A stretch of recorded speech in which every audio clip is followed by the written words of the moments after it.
Hi,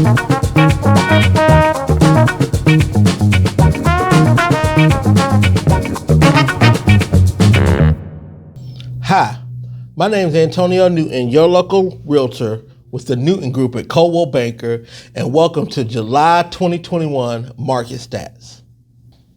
These market stats are strictly for Kershaw County. Now, Kershaw County, because it doesn't have quite as much activity as Richland and Lexington County, so this will be all residential closings. This will be if it was a mobile home or a modular home, a condo, townhouse, single family home, any residential closings are going to be included in these stats. But this is strictly for Kershaw County. Before we jump into the stats for this month, for July, I'd like to take this time just to give you a friendly reminder that you can catch all of our video content on our YouTube channel at Antonio Newton Realtor. There you'll find our market stats video, you'll find our Time to Talk Tuesday series, you'll find our After Coffee interview series, our Homes of the Day, as well as tons of other video content. You can also connect with us on Facebook and on the social media platform. If you find something informative, please don't forget to like it. You can share it with any of your family or co-workers or neighbors, and then comment and make sure you hit that bell so that way you get notified anytime we release new content and you don't want to miss a thing. I'd also like to take this time to thank our sponsor, Better Way Properties. Thank you for your sponsorship.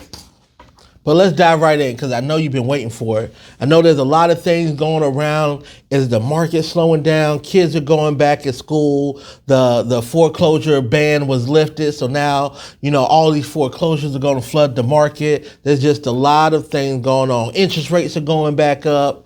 We're coming up in the fall and the holiday season in football. And granted, a lot of times around this, in a normal market or normal time, we would see a little bit of slowdown. So I'm here to tell you what the data says and what's going on. So let's jump right in. So last year for July 2020, there were 107 transactions for the month of July. This year there was only 98. So just a tad bit. We're down 8% from what we did last year. But whenever you look at the average sales price, last year the average sales price for July was $226,308.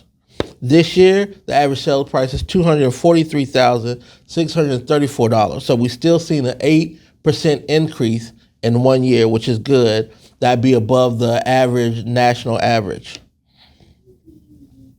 When you look at available inventory, so last year we had 278 available properties.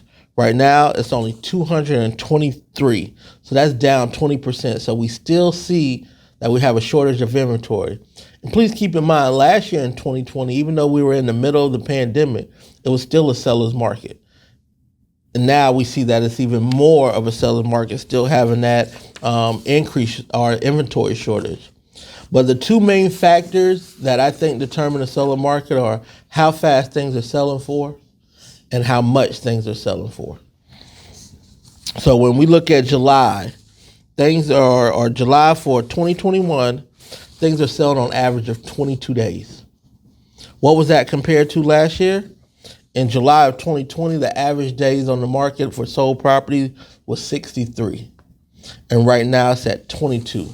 So what a drastic difference 1 year can make in terms of the marketplace. When you look at the sales price to list price, last year, in July of 2020 was 98.39%. So we see that's even increased this year. We're at 98.82%. And all these numbers are doing better than what we did last month, which was in June. So in June, the average days on the market was 25. Now it's at 22. So things are selling faster than it did in June. In June, the average list price to sales price was 98.64%.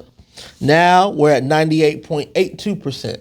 So things are selling for more money than it did in June. So is there a slowdown? The data is not indicating that things are slowing down.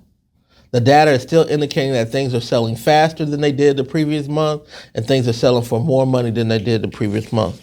Now, will this trend continue? We have to continue to watch the market and continue to watch the data and look at the factors around. But these are just numbers. As they say, men lie, women lie, numbers don't. So what do these numbers mean? Well, it depends on who you are and what your situation is, what seat you're sitting in. Are you a seller or a buyer? If you're a seller, please don't let these numbers think that you can just put anything out there and put any price on it and it's going to sell. You can still overprice your house. You still have to have it in a certain condition in order to attract the number that you want. Could you probably sell it? Yeah, but are you selling it for the most money? Are you maximizing your opportunity and your equity out of your home?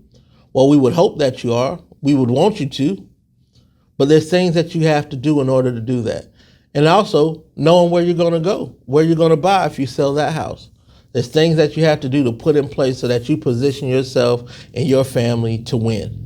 And then if you're a buyer, obviously being able to look for opportunities that may not be on the market, so you're not in such a competitive space, being able to do that, as well as when you find a home that you want to make a move on, making sure you position yourselves from all the other offers to stand out and have an opportunity to win that listing or win that property that you love so much. So we have the technology, we have the tools, and we have the techniques that have proven to be successful where many other agents are having a challenge closing deals in this marketplace. There's different things that we can do, and we'd love to be able to share that with you, but it's specific to your specific needs. Whether it be data mining for a neighborhood that's low on listings, or whether it be looking out to previous expires or withdrawn or FSBOs, anything to help you secure the home of your dreams that you want for a reasonable price. And once again, also putting you in position so once we're making an offer, we have a chance to be successful. So give us a call. And as always, if there's an area that you want us to dive deeper in, whether it be a specific zip code, a specific neighborhood, let us know. We created these shows and these videos for you, the public, so that way you have a local realtor who's in the trenches daily, who sees what's going on, who's helping buyers and helping sellers and helping investors in this challenging market to see what's working, what's not working, how we can improve. And so we take these things and we bring it to you, but it's only helpful if we're engaging with each other so that way we know what you need and we can get it for you. So reach out to us via email, via cell phone. We love to help you and share some of these tools, some of these tips, some of these strategies that we have so you and your family can have success. So thank you so much for watching, or if you're on our podcast, thank you for tuning in. And then until next time and until next month, stay safe.